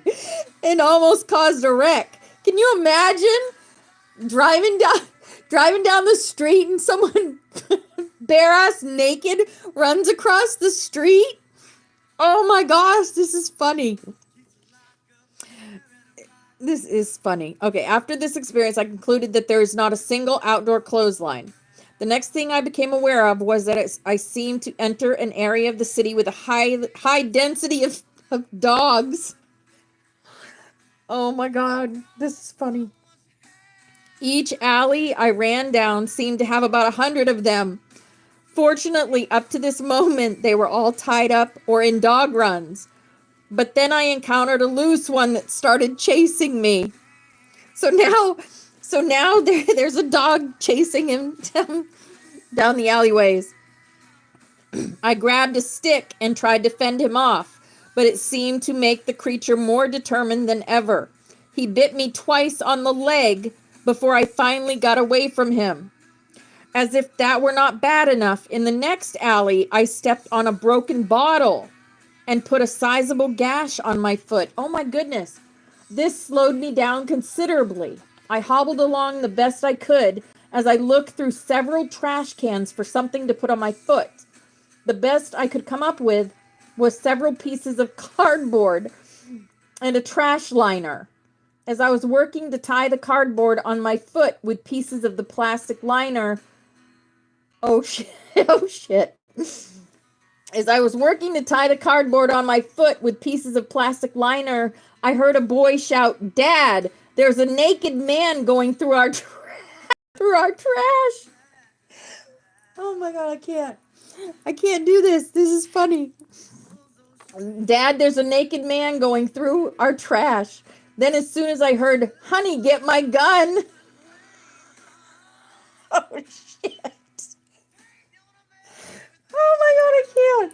"Honey, get my gun." I was on my way, bad foot or not, and my makeshift shoe kept coming off. And finally, I found a place with no barking dogs where I could take a moment and fasten it more securely. Oh, I can't. This is so funny.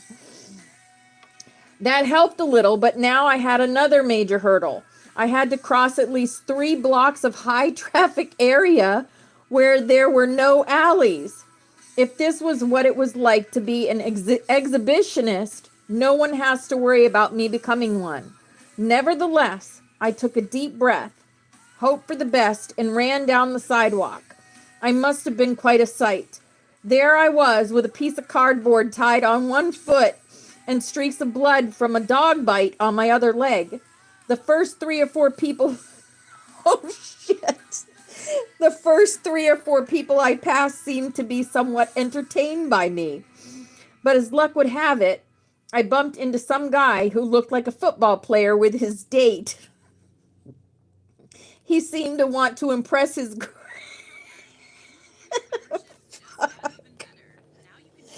Oh, I can't.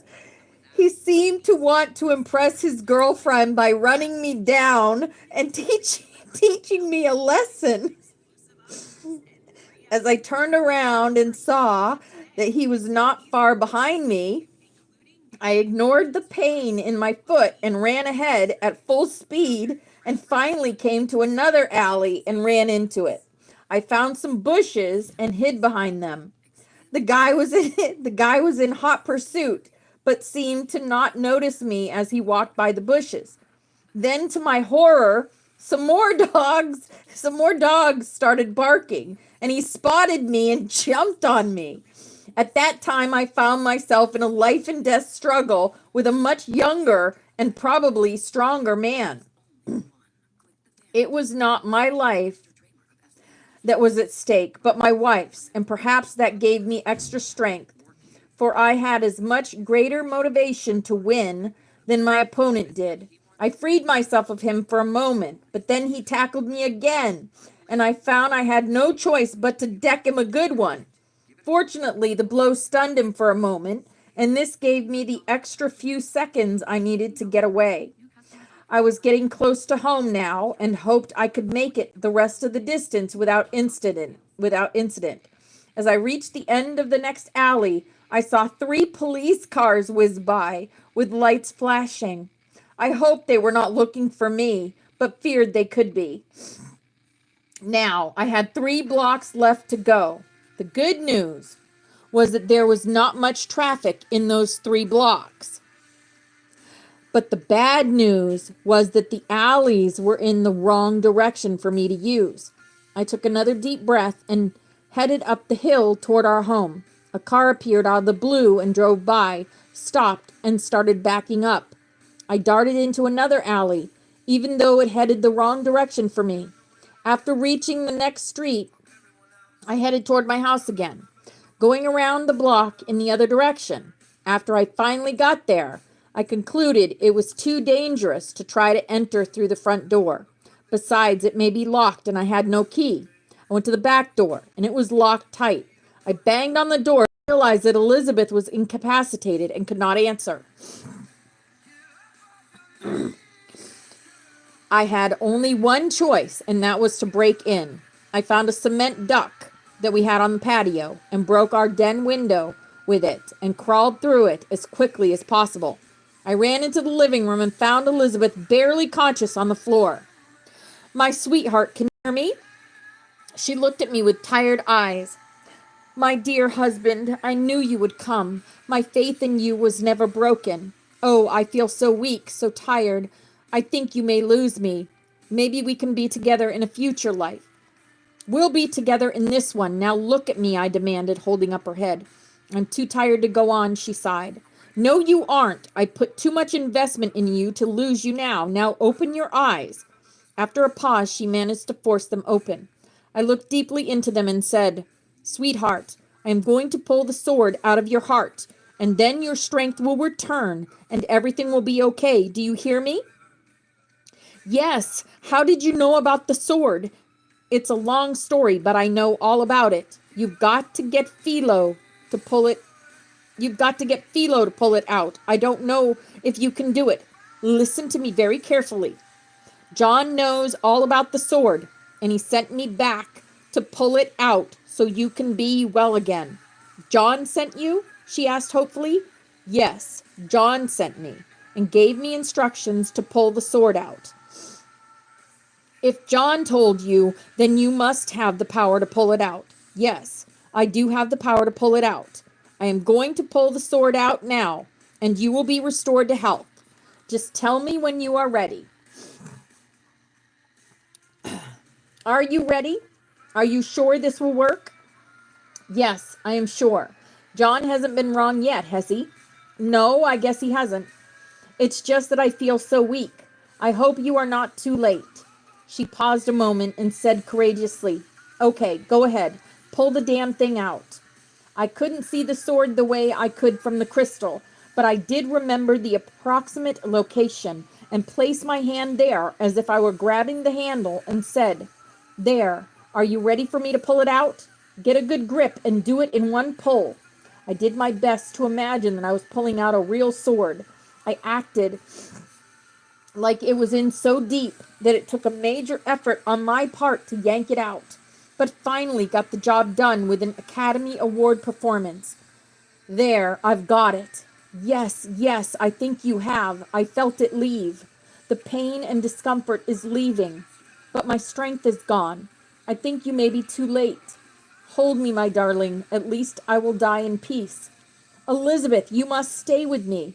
After all that has happened, I cannot lose you now, I cried. She bravely forced her eyes open. You'll just miss me for a short time. We will be together again soon. I want to tell you how much I love you and that thinking of you gave me the strength to resist Philo. I'm finally free of him and feel at peace. I want you to know that. As she closed her eyes, I felt tears stream down my face. This could not be the end. It just couldn't be. Elizabeth, I cried. The sword is gone. You don't have to go. You don't have to go.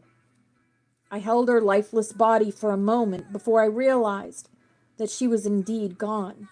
I felt her pulse to make sure, and there was none. I wet my hand and put it under her nose and mouth and felt no breathing. Was this it? I thought. Is she really gone? If she is really dead, then there seemed to be nothing else I could do. And as I held her another moment in silence, the words of John came back to me. Then I remembered that I was supposed to ask God after I did all I could do. Well, I reached a dead end. There was nothing further that I could do to help Elizabeth, so I cried out, Oh God, my father, my mother, my brother, my sister, whatever form you take and wherever you are, I know that with you all things are possible, even to the bringing my beloved back from the land of the dead. I ask in the name of Christ and all that is holy and good, return Elizabeth to me. I was silent for a moment as I watched Elizabeth's face, hoping that she would open her eyes. But then one moment turned into two, and nothing seemed to happen, and I began to become disheartened. Who am I to think that God would perform this impossible feat for me, I thought. Then, as I was about to give up, I again remembered John's words that the most important part of this process was to listen. It occurred to me that I was perhaps too emotional to listen as I should.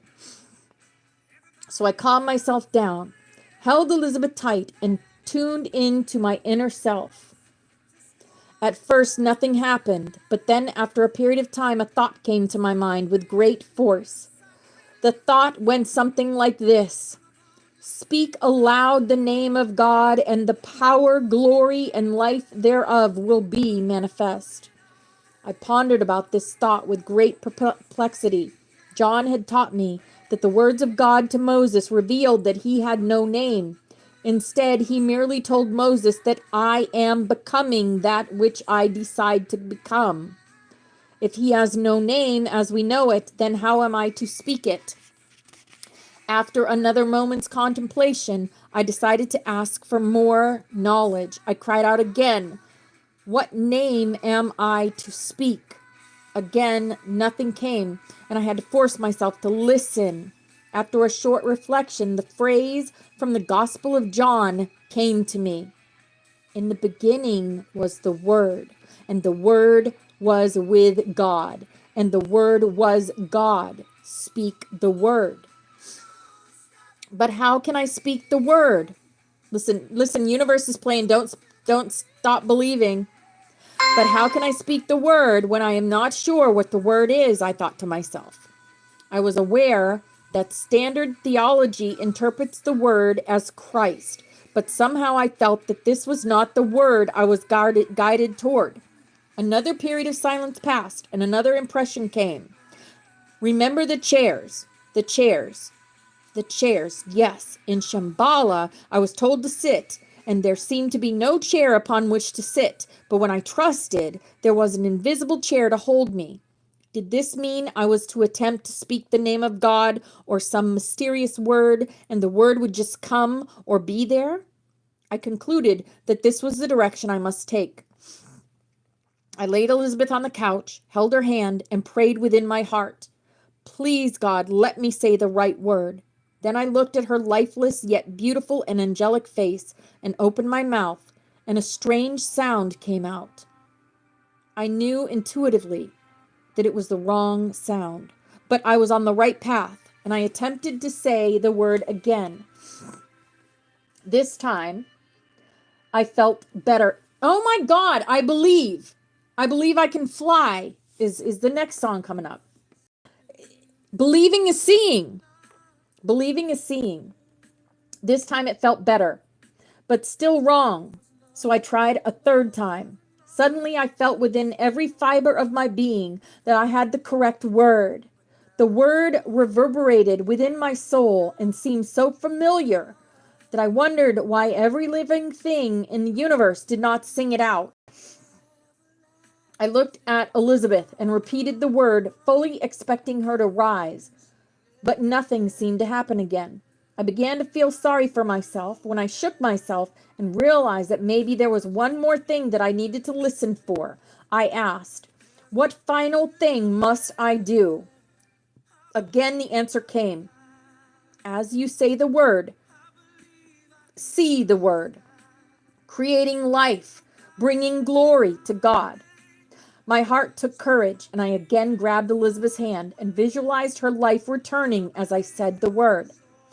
I felt an additional energy surround both of us and sensed a slight glow around her body. I continued saying the word as I thought about the glory of God. Then I visualized Elizabeth living a life that would bring glory and honor to the name of God, and that I would also dedicate myself to this goal. This thought seemed the most powerful of all, and in the midst of this thought, I felt a bolt of spiritual energy go through me into my wife. It made me feel so weak, I fell to the floor. Immediately, I struggled to lift myself, and as I raised myself to Elizabeth's eye level, I saw her eyes open, looking at me with that curious look of hers.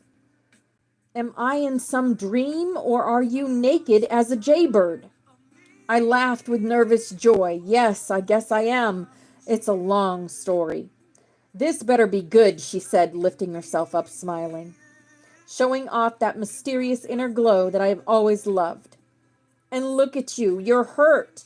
Your foot is bleeding on the floor, and the other leg looks like you have dog bites, and you've got scratches on your body. I think I want to hear your story before I tell you mine.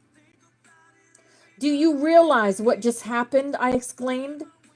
I'm not sure, she said. I thought I was going to die, and it seemed like I went to sleep, but it was so real, not like a dream. I went to the New Jerusalem and saw many wonderful things. You'll have to tell me what you saw, but first let me hold you close. We embraced sweetly for several moments, but then she pushed me away and said, "Let's get you cleaned and doctored up." She led me toward the shower. "Look," I exclaimed, "you have your strength back." She twirled around and said, "I do, and I feel great. This is the best day of my life."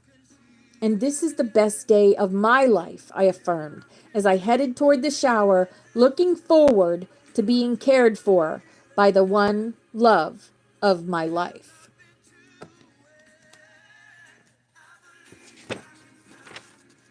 What an amazing end. Oh my God. Book 3 starts Monday.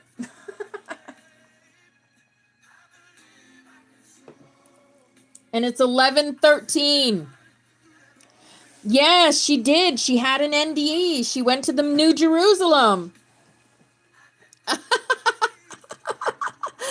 Oh, I'm sorry about the laughing, but oh my goodness, I couldn't help laughing. All I could do was picture him.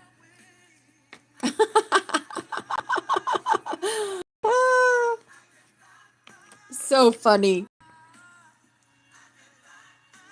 Well, guys, it is 11:14. We could go over to TikTok for a few minutes if you guys want to talk about that. Oh my goodness. Hi, hippie. All right, let's go over to TikTok for a little bit. Oh, that was great. That was great. Oh my goodness. Wow. So funny.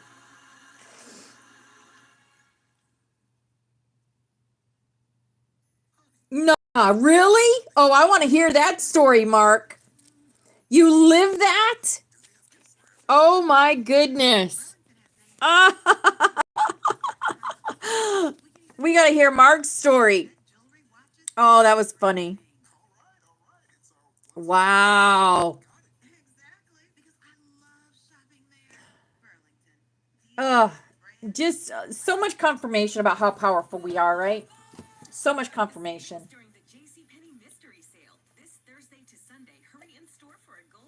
All right, guys, let's go over to TikTok. In 10, 9, 8, 7, 6, 5, 4, 3, 2, and 1. I will see you over at TikTok. We can talk about that. I'll get today's class up too on YouTube.